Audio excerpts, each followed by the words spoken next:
കുടുംബകോടതി വിഷയങ്ങളുമായി ബന്ധപ്പെട്ട് വരുന്ന പുതിയൊരു വീഡിയോയിലേക്ക് എല്ലാവർക്കും സ്വാഗതം. വീഡിയോ കാണുന്ന ആർക്കെങ്കിലും കുടുംബകോടതി വിഷയങ്ങളുമായി ബന്ധപ്പെട്ട് എന്തെങ്കിലും സംശയങ്ങളുണ്ടെങ്കിൽ കോൺടാക്ട് ചെയ്യാം. WhatsApp number +91 79 94 97 14 19.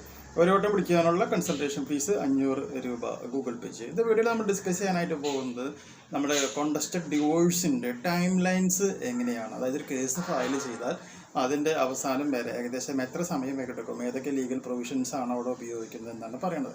അപ്പോൾ നമുക്കറിയാം, നോർമൽ ലെവലിൽ ഭാര്യയും ഭർത്താവും തമ്മിൽ ഒരു ഒരു കുടുംബ പ്രശ്നം വരികയാണ് എന്നുണ്ടെങ്കിൽ ഓട്ടോമാറ്റിക്കായിട്ട് അവരെന്ത് ചെയ്യണം, വക്കീലിനെ നമ്മൾ പോയി കാണുന്നു. വക്കീലിനെ കണ്ടതിന് ശേഷം വക്കീൽ എന്താണ് ചെയ്യുന്നത്, ഒരു ഡ്രാഫ്റ്റ് പ്രിപ്പയർ ചെയ്യുന്നു. പ്രിപ്പയർ ചെയ്തതിന് ശേഷം ഇതിൻ്റെ ഒന്നാമത്തെ സ്റ്റെപ്പ് എന്ന് പറയുന്നത് ഈ വക്കീലിൻ്റെ ID വെച്ചുകൊണ്ട് കോടതിയിൽ നമ്മൾ എന്ത് ചെയ്യണം, ഈ പറയുന്ന പെറ്റീഷനിലെ കാര്യങ്ങൾ ഫയലിംഗ് നമ്മൾ ചെയ്യണം. ഇലക്ട്രോണിക് ഫയലിംഗ് നമ്മൾ ചെയ്യണം.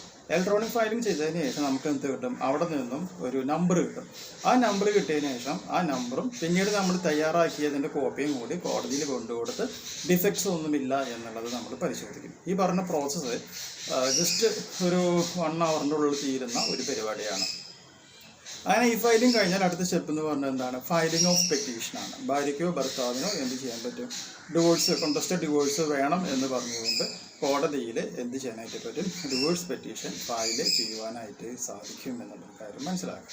ഡിവോഴ്സ് പെറ്റീഷൻ ഫയൽ ചെയ്ത് കഴിഞ്ഞാൽ മൂന്നാമത്തെ സ്റ്റെപ്പ് എന്ന് പറയുന്നത് നമ്മൾ ഓപ്പോസിറ്റ് പാർട്ടീനെ നമ്മൾ അറിയിക്കണമല്ലോ.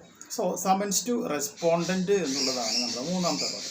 അതായത് court issue summons to the respondent, means opposite സ്പോസിലേക്ക് അയക്കും.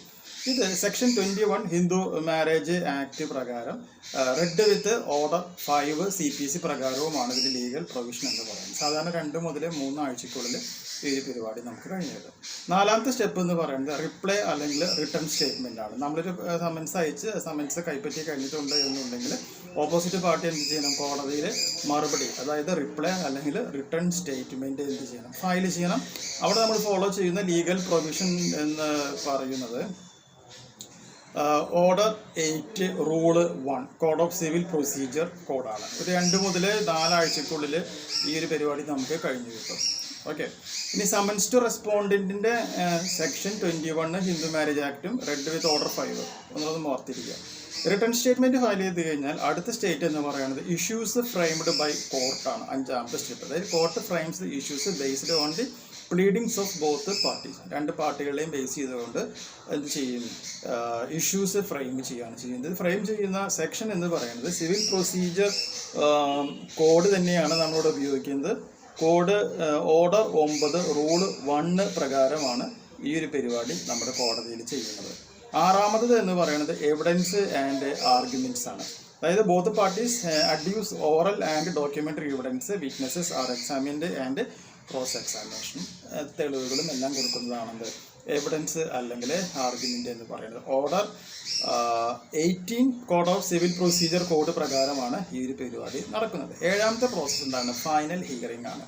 Final arguments are heard and the matter is reserved for ജഡ്ജ്മെൻറ്റിലേക്ക് ഈ സാധനം മാറും. ഇവിടെ ഉപയോഗിക്കുന്നത് ഓർഡർ 18 റൂള് 2 CPC ആണ് നമ്മളിവിടെ ഉപയോഗിക്കുന്നത്. ദെൻ 8ാമത് ജഡ്ജ്മെൻറ്റ് അല്ലെങ്കിൽ ഡിക്രി ആണ്. Court passes the decree of divorce based on merits of the cases. ഇവിടെ നമ്മൾ ഓർഡർ 20 റൂള് 1 to 6 CPC ആണ് നമ്മൾ ഉപയോഗിക്കുക. ദെൻ 9ാമത് എന്താണ് നോക്കാം, decree receipt and finalization. Decree is drawn up and signed by the court. Certified copy of the decree is obtained. Marriage is dissolved and divorce becomes final. Order 20 rule 6 CPC പ്രകാരമാണ് ഈ ഒരു process നടക്കുന്നത്. ഇതിന് മൊത്തം 9 step വെച്ചുകൊണ്ടാണ് ഈ ഒരു പരിപാടി നടക്കുന്നത്. പണി അറിയാവുന്ന ഒരു വക്കീലാണ് എന്നുണ്ടെങ്കിൽ നമുക്ക് വേണമെങ്കിൽ 2 വർഷം കൊണ്ട് തന്നെ ഇത് നമുക്ക് തീർപ്പ് ആക്കാനായിട്ട് സാധിക്കും. ഇതിൻ്റെ ഇടയിൽ നമുക്ക് വേണമെന്നുണ്ടെങ്കിൽ IA ആപ്ലിക്കേഷൻസും ഫയൽ ചെയ്യാനായിട്ട് പറ്റും. മറ്റ് കേസുകളും നമുക്ക് ഫയൽ ചെയ്യുവാനായിട്ട് സാധിക്കും. പക്ഷേ ഡിവോഴ്സ് എന്ന് പറയുമ്പോൾ മാക്സിമം 2 വർഷം കൊണ്ട് തീർക്കാം. പക്ഷേ ഈ സ്റ്റെപ്പുകളുടെ ഇടയിലുള്ള കാലതാമസം വരുമ്പോഴാണ് ഇഷ്യൂസ് വരുന്നത്. അതൊക്കെ സോൾവ് ചെയ്യാനായിട്ടുള്ള മെത്തേഡ്സുകളൊക്കെ ഉണ്ട്. അതെന്തൊക്കെയാണ് എന്നുള്ളത് നമുക്ക് മറ്റൊരു വീഡിയോയിൽ ഡിസ്കസ് ചെയ്യാം. അപ്പോൾ ഈ 9 സ്റ്റെപ്സും മനസ്സിലായിട്ടുണ്ട് എന്നുണ്ടെങ്കിൽ നമ്മുടെ ചാനലൊക്കെ ഒന്ന് സബ്സ്ക്രൈബ് ചെയ്യുക. തൊട്ടടുത്ത് കാണുന്ന ബെൽ ബട്ടണും എനേബിൾ ചെയ്യുക. പുതിയൊരു വീഡിയോ ആയിട്ട് വീണ്ടും കാണാം. ബൈ.